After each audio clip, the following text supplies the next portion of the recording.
Oke saudara, mari kita berdoa sebelum kita merenungkan firman Tuhan. Kami datang kepadamu lagi ya Tuhan, firman-Mu, firman yang hidup ini. Ketika kami baca, biarlah sekali lagi Tuhan pakai untuk menghidupkan kami. Tuhan bekerja dengan leluasa, Tuhan yang boleh memanggil kami kembali dan kami sujud kembali di hadapan Tuhan. Terima kasih ya Tuhan, kami serahkan waktu pemberitaan firman ini ke dalam tangan-Mu. Di dalam nama Tuhan Yesus kami berdoa. Amin. Selamat pagi saudara. Saudara, kita meneruskan seri khotbah kita hari ini dari nyanyian ziarah. Dan hari ini kita sampai pada Mazmur 133. Saudara, tinggal satu kali lagi minggu depan 134. Lalu kemudian seri khotbah kita dari nyanyian ziarah selesai. Hari ini kita sampai pada Mazmur 133. Saudara silakan boleh melihat di Alkitab masing-masing. Dan saya akan membacakan bagi kita dari Alkitab versi TB2. Mazmur 133. Demikian firman Tuhan. Nyanyian ziarah Daud. Sungguh alangkah baiknya dan indahnya apabila saudara-saudara berdiam bersama dengan rukun. Seperti minyak yang berharga di atas kepala. Meleleh ke janggut Harun, turun ke leher jubahnya. Seperti embun gunung Hermon yang turun ke atas gunung-gunung Sion. Sebab kesanalah Tuhan memerintahkan berkat kehidupan untuk selama-lamanya. Sampai semikian jauh saudara pembacaan bagian firman Tuhan. Saudara, Mazmur 133 saya percaya adalah salah satu Mazmur yang sangat terkenal. Karena ada lagu saudara berdasarkan Mazmur ini yang juga sangat populer. Nah saudara mungkin tadi sambil saya membacakan ada yang mulai sambil menyanyi di dalam hati begitu ya. Sungguh alangkah baiknya. Nah saudara kita sangat familiar sekali begitu dengan isi daripada Mazmur ini. Nah saudara ini Mazmur yang sangat pendek, 3 ayat. Tapi sangat indah bicara tentang kehidupan kita bersama sebagai saudara-saudara di dalam Tuhan. Atau dengan kata lain kehidupan kita sebagai komunitas anak-anak Tuhan. Nah saudara, ketika kita bicara tentang komunitas, sebetulnya kita bicara tentang sesuatu yang sangat mendasar di dalam kehidupan kita sebagai manusia. Saudara, Alkitab mengatakan kita dicipta menurut gambar dan rupa Allah. In the image of God. Di dalam gambar dan rupa Allah. Tetapi saudara, seperti apa Allah dan bagaimana kita hidup in His image? Seperti apa Allah dan bagaimana kita hidup sebagai gambar dan rupanya Dia? Nah saudara, ada banyak pengertian soal itu. Salah satunya adalah kita memiliki kualitas yang ada pada Allah. Kita punya kekekalan. Saudara, satu kali nanti kita akan mati secara fisik, tapi roh kita kekal. Kita juga punya kreativitas. Saudara, beberapa hewan punya kemampuan membuat hal-hal yang luar biasa dengan insting mereka, tapi tidak ada yang seperti manusia. Tetapi saudara, salah satu aspek dari menjadi gambar dan rupanya Allah adalah komunitas. Karena Allah kita adalah Allah Tritunggal. God is a community. Allah kita adalah komunitas, Allah Tritunggal. Dan Dia menjadikan kita in His image, di dalam gambar dan rupanya seperti Dia. Maka saudara, kalau demikian Allah menjadikan kita, demikianlah Dia mau kita hidup. Ini rancangan Allah, ini desain Allah untuk hidup kita boleh menjadi utuh. Nah saudara, itu sebabnya Mazmur 133 mengatakan, sungguh alangkah baiknya dan indahnya apabila saudara-saudara berdiam bersama dengan rukun. Saudara, ini bukan sekedar sebuah harapan. Aduh, baik ya kalau saudara-saudara bisa berdiam bersama dengan rukun. Bukan saudara. Bukan sekedar seperti sebuah harapan begitu, tetapi sebuah deklarasi. Sungguh inilah rancangan Tuhan yang baik dan indah, yaitu saudara-saudara berdiam bersama dengan rukun. Sebuah pernyataan bahwa inilah yang dikehendaki oleh Tuhan. Saudara, dosa memang menghancurkan kita. Manusia sulit hidup dengan rukun dengan sesamanya. Tetapi rancangan Allah tidak pernah berubah. Saudara, ketika Tuhan Yesus menyelamatkan kita, Dia tidak membiarkan kita sendirian, tetapi Dia menempatkan kita di dalam gereja. Bersama dengan saudara seiman yang lainnya. Dan itu bukan pilihan, tetapi sekali lagi rancangan Allah, desain Allah untuk hidup kita. Nah, saudara, Eugene Peterson mengatakan begini, suka atau tidak suka, saat kita mengaku Yesus Kristus sebagai Tuhan dan Juru Selamat kita, di saat yang sama kita menjadi anggota gereja. Saudara, sekalipun kita tidak mau mendaftar menjadi anggota sebuah gereja, sekalipun kita tidak mau datang ke gereja, sekalipun kita benci dengan gereja, kita tetap adalah anggota gereja milik Kristus. Itu bukan pilihan, tetapi fakta. Karena suka atau tidak suka, rancangan Allah, desain Allah adalah kita semua yang percaya adalah keluarga di dalam Kristus. Nah, saudara, itu sebabnya Paulus menggambarkan seluruh orang percaya itu sebagai satu kesatuan tubuh. Kristus sebagai kepala, kita semua adalah tubuh. Kita semua tetap adalah bagian dari tubuh itu. Saudara, dengan gaya retorik, Paulus pernah berkata begini. Andai kata kaki berkata, karena aku bukan tangan, aku tidak termasuk tubuh. Jadi benarkah ia tidak termasuk tubuh? Andai kata telinga berkata, karena aku bukan mata, aku tidak termasuk tubuh. Jadi benarkah ia tidak termasuk tubuh? Itu bukan pilihan. Suka atau tidak suka, kita tetap adalah anggota tubuh, kita tetap adalah gereja. Dan kita tetap adalah keluarga. Hanya masalahnya apakah kita mau menjadi anggota keluarga yang baik atau yang tidak baik. Pilihannya hanya itu. Saudara, maka pertanyaannya bukanlah apakah saya mau jadi bagian komunitas orang percaya di dalam gereja. Pertanyaannya bukan itu. Karena itu pasti. Pertanyaannya adalah bagaimana saya akan hidup di dalam komunitas orang percaya dalam gereja.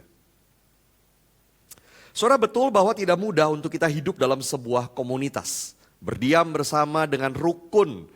Tidak mudah.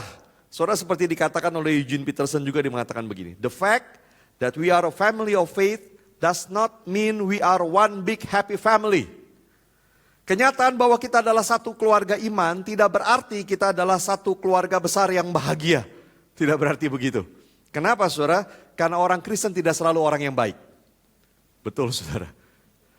Kadang orang berkata, orang Kristen kok kayak begitu? Jawabnya sederhana, karena dia orang berdosa. Saudara, mengharapkan apa begitu? Dia orang berdosa yang diselamatkan oleh Yesus, dia tidak otomatis kemudian berhenti berdosa waktu percaya kepada Kristus. Dia tidak otomatis berubah jadi orang yang menyenangkan, penuh pengertian, sabar, bijaksana, gemar menabung, begitu. Tidak, saudara. Tidak otomatis menjadi seperti itu. Dan sebetulnya saudara, Mazmur ini memberikan petunjuk buat kita. Sungguh alangkah baiknya dan indahnya apabila saudara-saudara berdiam bersama dengan rukun. Yang sulit adalah ini, saudara. Bukan cuma berdiam bersama, tapi dengan rukun. In unity. Karena ini yang sangat tidak mudah, bahkan sangat sulit.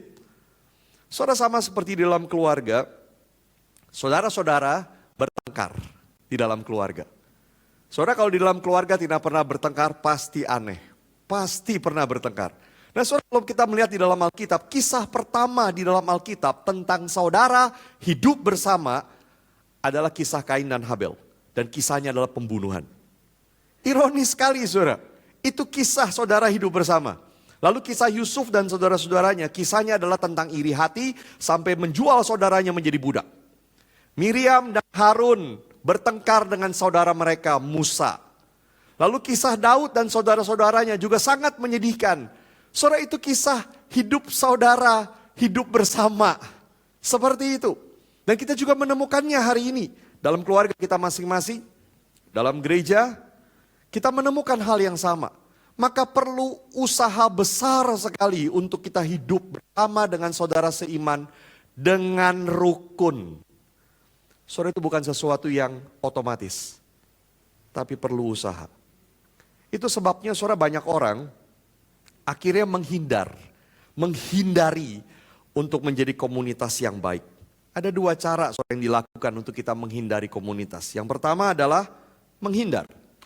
Nah, saudara, kita menghindar dari saudara seiman, kita menghindar dari hidup komunitas karena kita lelah dengan mereka. Saudara, saya tahu banyak orang yang datang ke gereja tanpa mau dikenal. Nah, semoga saudara nggak begitu. Tapi banyak orang datang ke gereja tidak mau dikenal. Kita ke gereja datang dan pulang setiap minggu tanpa kenal yang lain, tanpa dikenal, tanpa mau terlibat apapun. Kalaupun kita sempat ngobrol sedikit-sedikit dengan orang di gereja, kita tidak ingin lebih dalam. Kita tidak ingin membuka hidup kita untuk orang masuk. Kita juga tidak ingin membuka hidup orang dan kemudian masuk ke sana. Dengan kata lain, kita tidak peduli. Kita tidak mau tahu. Saya juga tahu saudara, ada orang-orang yang suka datang ke gereja besar. Motivasinya adalah karena tidak ada yang memperhatikan. Tidak ada yang lihat, apalagi kalau gerejanya gelap-gelap, begitu kan. Dia datang pulang tidak ada yang tahu sama sekali, maka dia senang datang ke sana. Nah, saudara, masalahnya bukan gereja kecil atau gereja besar, tapi apakah saudara punya komunitas? Saudara-saudara seiman, di mana saudara merasa aman, merasa dikasihi, didengar, dipedulikan, dilindungi. Saya ulangi saudara ya, apakah saudara punya komunitas, saudara-saudara seiman, di mana saudara merasa aman, dikasihi, didengar, dipedulikan, dilindungi. Saudara, itu yang paling penting. Karena jika tidak, saudara sebetulnya sedang hidup bukan di dalam rancangan Allah, desain Allah.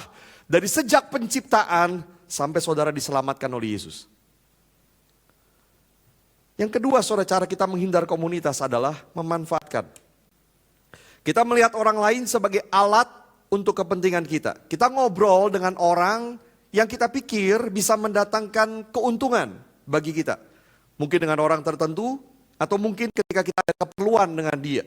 Saudara, maka di dalam gereja tidak jarang juga kita menemukan orang yang kelelahan karena merasa dimanfaatkan. Gereja punya kegiatan, gereja punya kebutuhan, dan semua orang di gereja digerakkan untuk mendukung itu semua. Tanpa melihat mereka adalah orang-orang yang perlu dilayani dan dikasihi. Saudara, pertanyaannya, apakah kita melihat saudara-saudara seiman kita di gereja sebagai saudara yang perlu untuk dilayani dan dikasihi?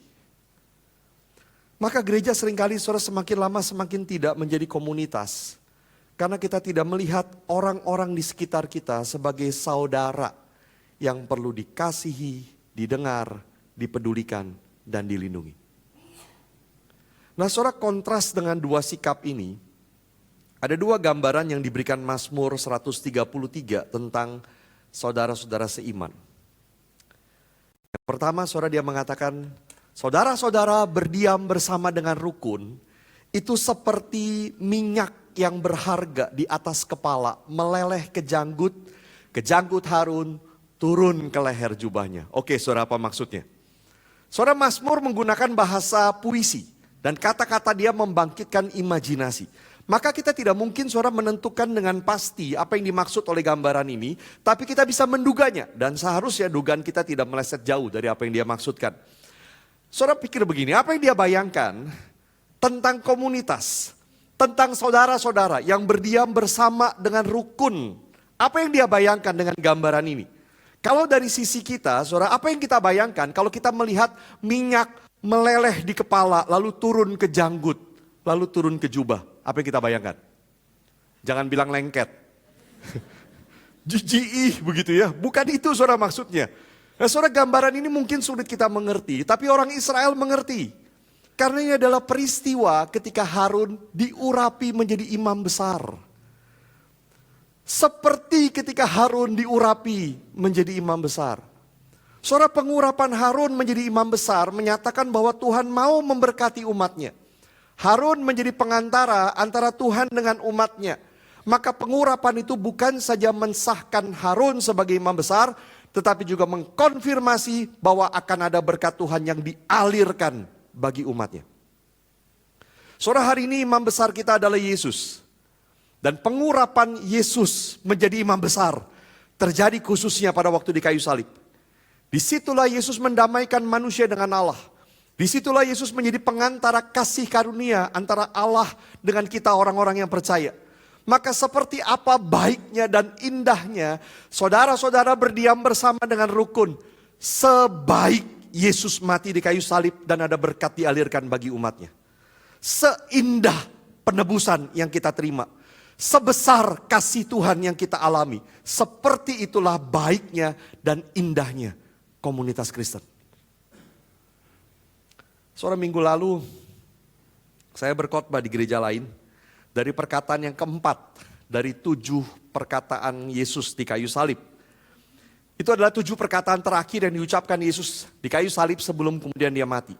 Dan perkataan yang keempat sore yang diucapkan Yesus adalah, berkatalah ia kepada ibunya, "Ibu, inilah anakmu." Kemudian katanya kepada muridnya, Yohanes, "Inilah ibumu."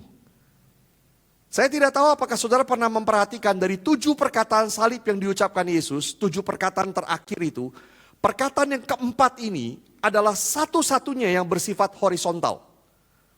Artinya bersifat relasi dengan sesama manusia. Karena ke-6 perkataan lainnya adalah tentang keselamatan. Saya sebutkan saudara. "Ya Bapa, ampunilah mereka sebab mereka tidak tahu apa yang mereka perbuat." Pengampunan. "Hari ini juga engkau akan ada bersama-sama dengan aku di dalam Firdaus." Janji keselamatan. "Allahku, Allahku, mengapa kau meninggalkan aku?" Dia ditinggalkan karena menanggung dosa. Lalu kemudian, "Aku haus." Itu adalah kemanusiaan Yesus yang menebus kita. Sudah selesai. Hutang dosa selesai ditanggung. Lalu terakhir, "Ya Bapa, ke dalam tanganmu kuserahkan nyawaku." Itu penyerahan diri Yesus. Ke-6 perkataan ini adalah dalam kaitan dengan Yesus menggenapi keselamatan bagi kita. Tapi perkataan yang keempat bersifat relasional. Yesus merawat orang yang dia kasihi. "Ibu, ini anakmu. Anakku, inilah ibumu." Dan sejak saat itu, Yohanes menerima Maria di rumahnya. Tapi mari kita perhatikan lagi. Saudara, mungkinkah perkataan yang satu ini sebetulnya juga terkait dengan keselamatan? Waktu Yesus mengucapkan kalimat ini kepada ibunya, "Ibu, ini anakmu," Yohanes. Kemudian kepada Yohanes muridnya, "Ini ibumu." Dia ingin Yohanes merawat Maria. Dia ingin mereka bersama-sama. Saudara, mungkinkah sebetulnya Yesus sedang menunjukkan kepada kita salah satu dampak terbesar dari keselamatan yang dia kerjakan. Salah satu berkat yang mengalir dari kayu salib. Saudara, Yesus punya adik-adik yang lain, anak-anak dari Yusuf dan Maria. Tapi dia tidak menitipkan ibunya kepada mereka, melainkan kepada Yohanes. Karena di dalam kerajaan Allah, keluarga di dalam iman bahkan lebih penting dari keluarga secara biologis. Dan ketika di saat kematiannya dia menitipkan ibunya, Yesus ingin berkata begini, "Aku tidak ingin kamu sendirian, aku tidak ingin kamu kesepian, aku ingin kamu hidup bersama saudara seiman." Dia sudah membereskan relasi kita dengan Allah, kita bisa menerima kasih Allah, kita bisa mengasihi Allah. Dan sekarang di kayu salib itu dia juga menunjukkan bahwa dia membereskan relasi kita dengan sesama. Dengan saudara-saudara seiman kita. Supaya kita bisa mengasihi dan dikasihi oleh mereka. Tapi saudara, gambaran pengurapan Harun itu juga mungkin menunjukkan bahwa setiap kita diurapi menjadi imam satu kepada yang lain. Bahwa kita saling membawa satu sama lain dekat kepada Tuhan. Saling mendoakan, saling mengasihi, saling menegur, saling mengajar, saling menguatkan. Kita adalah satu kepada yang lain. Saudara, bayangkan akan sangat berbeda kalau kita bisa memandang saudara-saudara seiman kita sebagai imam bagi kita. Saya bisa bilang Dot adalah imam bagi saya. Dot bisa bilang siapa lagi begitu ya, Pak Suta imam bagi dia begitu. Saudara, akan sangat berbeda ketika kita memandang saudara-saudara seiman kita sebagai imam kita, our priest. Tapi itu yang dikatakan saudara, seindah itu saudara-saudara berdiam bersama dengan rukun. Seperti melihat pengurapan imam besar. Yang kedua saudara, saudara-saudara berdiam bersama dengan rukun dikatakan seperti embun gunung Hermon yang turun ke atas gunung-gunung Sion. Saudara, apa yang dibayangkan lagi? Saudara, gunung Hermon adalah gunung tertinggi di Israel. Sementara gunung-gunung Sion tidak terlalu tinggi. Dan jarak antara gunung Hermon dan gunung-gunung Sion beberapa ratus kilometer.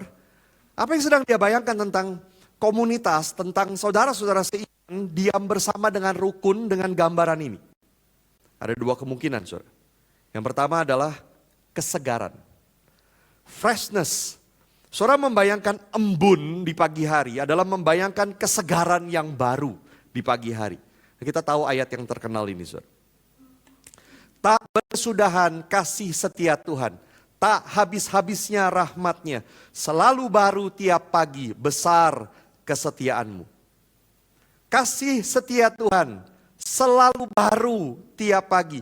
Tetapi kasih setia Tuhan juga ada lewat saudara-saudara seiman kita. Selalu baru setiap pagi. Kenapa? Karena Tuhan bekerja di dalam diri setiap kita setiap saat. Saudara, maka jangan berpikir orang yang bulan lalu membuat kita frustrasi adalah orang yang sama hari ini. Jangan berpikir orang ini pasti hancur, orang ini pasti tidak akan berubah, orang ini pasti akan selalu begini. Selalu berharap ada freshness, ada kasih setia Tuhan yang baru di dalam dirinya. Dan itu juga berarti kasih setia Tuhan yang baru bagi kita, saudaranya. Saudara, kadang-kadang kita dikecewakan oleh saudara seiman. Kadang-kadang kita disakiti oleh saudara seiman, mungkin lewat perbuatannya atau lewat perkataannya. Dan mungkin betul bahwa apa yang dia katakan atau yang dia lakukan betul-betul jahat. Tapi percayakah kita ada freshness, kasih setia Tuhan yang baru bagi dirinya setiap pagi. Dan itu juga berarti ada kasih setia Tuhan atas kita. Dan itulah salah satu sebab Yesus juga berkata berapa kali kita harus mengampuni saudara kita yang bersalah kepada kita. 70 kali 7 kali. Artinya terus menerus, tak pernah berhenti. Seperti kasih setia Tuhan tak pernah berhenti. Selalu baru setiap pagi. Kemungkinan yang kedua saudara tentang embun ini. Saudara, embun ini mengalir ratusan kilometer dikatakan. Dari Gunung Hermon yang tinggi yang sangat banyak embunnya. Ke Gunung Sion yang tidak terlalu tinggi dan tidak terlalu banyak embunnya. Saudara, ini tentu bayangan imajinasi. Embunnya tidak sungguhan mengalir begitu. Gunung yang tinggi, gunung yang rendah. Sama-sama punya embun yang penuh dengan kesegaran. Ketika saudara-saudara berdiam bersama dengan rukun. Sangat baik, sangat indah. Karena dia membayangkan berkat itu mengalir bagi setiap orang. Bagi semua orang. Tanpa terkecuali. Maka dua hal ini. Selalu ada freshness. Harapan akan kesegaran yang baru. Karena kasih setia Tuhan selalu baru bagi setiap kita. Dan ada berkat bagi semua orang. Seperti embun Gunung Hermon. Turun ke atas gunung-gunung Sion. Dan yang terakhir saudara. Mazmur 133 ini menyimpulkan mengapa alangkah baiknya dan indahnya saudara-saudara berdiam bersama dengan rukun. Sebab kesanalah Tuhan memerintahkan berkat kehidupan untuk selama-lamanya. Saudara, berkat yang diberikan adalah kehidupan untuk selama-lamanya. Dengan kata lain, ketika saudara-saudara berdiam bersama dengan rukun, Tuhan bukan saja memberkati, lalu ada hal-hal yang baik dan indah terjadi di sana, tetapi di situ ada cicipan suasana surga. Ketika saudara berdiam bersama dengan rukun, sebaik apa, seindah apa, seindah surga. Tuhan memberikan berkatnya. Saya akan simpulkan saudara beberapa hal ini, saya ulangi lagi. Seperti apa baiknya dan indahnya saudara-saudara berdiam bersama dengan rukun.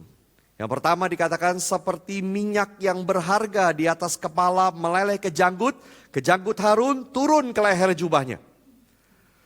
Sebaik Yesus mati di kayu salib dan ada berkat yang dialirkan bagi umatnya. Seindah penebusan yang kita terima, sebesar kasih Tuhan yang kita alami. Yesus adalah imam besar dan kita adalah imam satu kepada yang lain. Yang kedua, seperti embun gunung Hermon yang turun ke atas gunung-gunung Sion. Seperti sebuah harapan akan kesegaran yang baru setiap pagi. Karena ada kasih setia Tuhan yang baru setiap pagi bagi setiap orang. Dan berkatnya mengalir bagi setiap kita.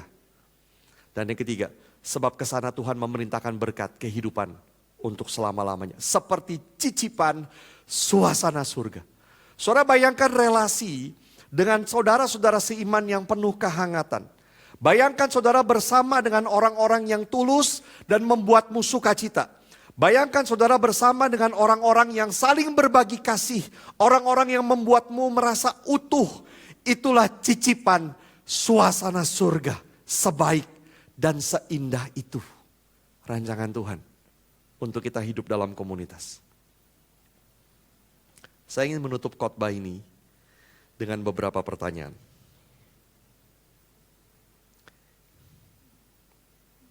Yang pertama, saudara, apakah kita sedang menjadi komunitas saudara seiman yang baik? Bukan sekedar kita punya teman ngumpul begitu ya, teman main bersama, bukan hanya itu. Tapi sungguh-sungguh jadi saudara seiman. Tempat di mana saudara merasa aman, dikasihi, didengar, dipedulikan, dilindungi.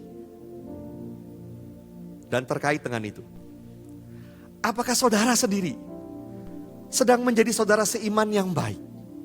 Membangun komunitas yang baik? Atau sebetulnya saudara yang merusak komunitas? Dengan saudara tidak mengasihi, tidak mendengar, tidak mempedulikan, tidak melindungi, tidak mengampuni. Kadang saya berpikir saudara, alangkah bedanya kalau setiap orang di dalam persekutuan kita berpikir apakah saya sedang menjadi orang yang sulit untuk dikasihi. Apakah tindakan saya membuat susah orang lain? Apakah yang saya lakukan ini membuat orang lain merasa tidak dikasihi, tidak didengar, tidak dipedulikan, tidak dilindungi? Saya yang merusak komunitas. Alangkah bedanya kalau setiap kita berusaha hidup di dalam komunitas saudara seiman. Ini yang pertama. Yang kedua, saudara, apakah kita menghargai komunitas saudara seiman? Karena ini adalah berkat dari salib Tuhan Yesus. Ada banyak alasan orang datang ke gereja, ada banyak alasan. Ada yang datang karena gedung. Kenapa ke gereja itu? Gedungnya bagus, fasilitasnya keren, rasanya nyaman di sana. Tidak heran saudara, banyak gereja yang ribut waktu gedungnya direnovasi. Ganti mimbar, saudara, ini banyak yang ngamuk. Biasanya begitu. Nah, di sini semoga enggak. Pindahin posisi salib ke pinggir, yang marah banyak. Tempat duduk diganti, yang protes banyak. Seolah-olah kalau mimbar tidak begini, salib tidak di situ, tempat duduk tidak seperti itu, Roh Kudus pasti pergi keluar dari gereja ini. Banyak orang gereja yang seperti itu. Ada yang datang juga karena acara. Banyak acara yang baik, menyenangkan, ada drama musikal, ada acara jalan-jalan, ada macam-macam kegiatan, saya senang di sana. Ada juga yang datang karena musik dan liturgi. Saya pernah ketemu orang yang pindah gereja. Karena dia bilang di gereja sebelumnya, tadinya ada bacaan bertanggapan, sekarang tidak ada. Dia marah, dia pindah gereja. Kita semua punya preference, apa yang kita suka. Selera kita. Tapi mengapa banyak orang berhenti ke gereja karena hal-hal sepele seperti itu? Harusnya kita ke gereja karena Tuhan dan karena orang. Saudara, bukan hanya karena Tuhan. Banyak orang bilang kita ke gereja hanya karena Tuhan. Bukan. Kalau hanya karena Tuhan, lalu mengapa kita perlu ke gereja? Di kamar juga ada Tuhan.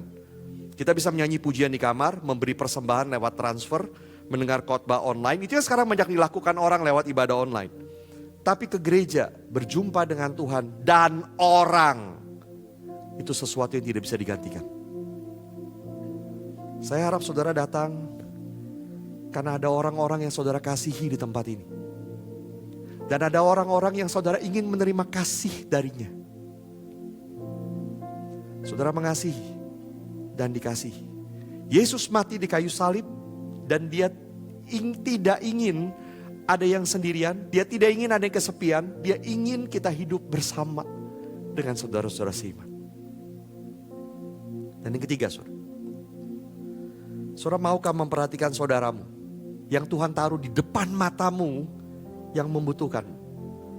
Saudara, kasih Tuhan kepada kita itu bukan secara general, secara umum. Aku mengasihi semuanya. Betul, Tuhan mengasihi semuanya.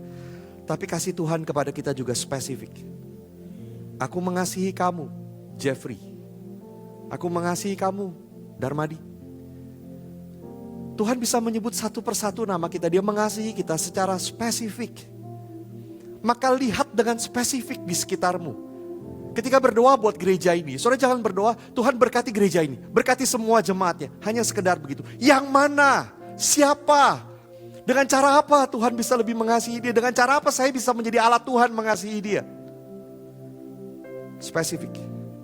Maka lihatlah dengan spesifik orang-orang yang Tuhan taruh di depanmu, di depan matamu, di gereja ini. Kasihi dia. Kalau kita berkata, Tuhan, susah banget untuk mengasihi orang itu. Betul.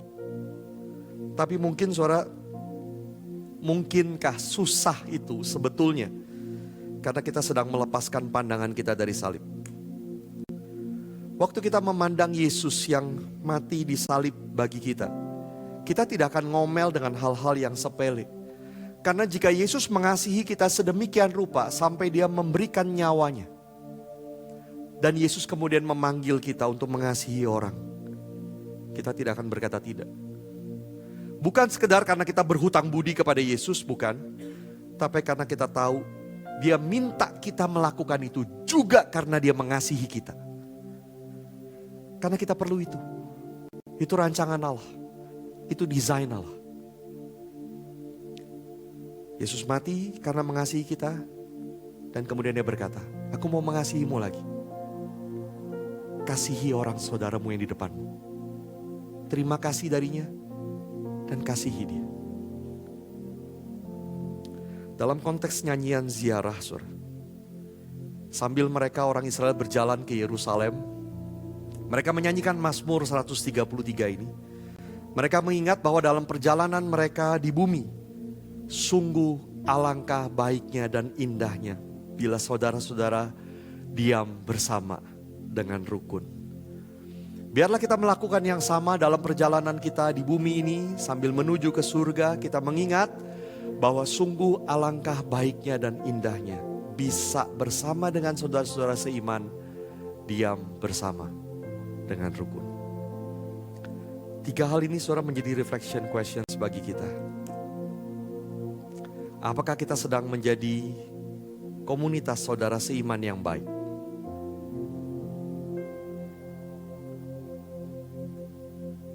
Apakah kita punya komunitas ini?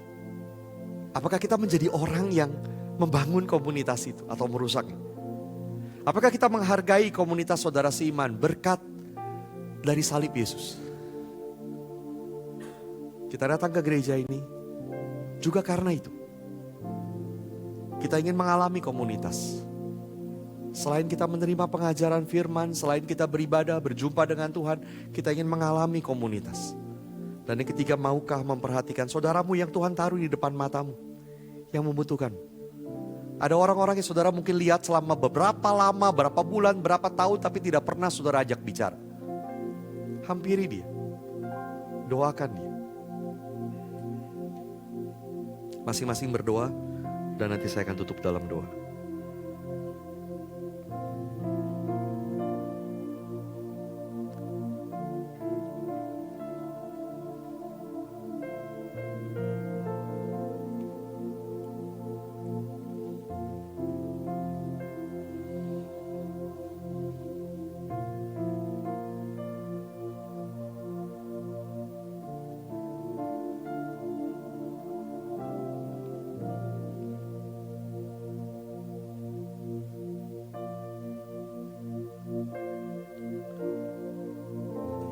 Tuhan, terima kasih.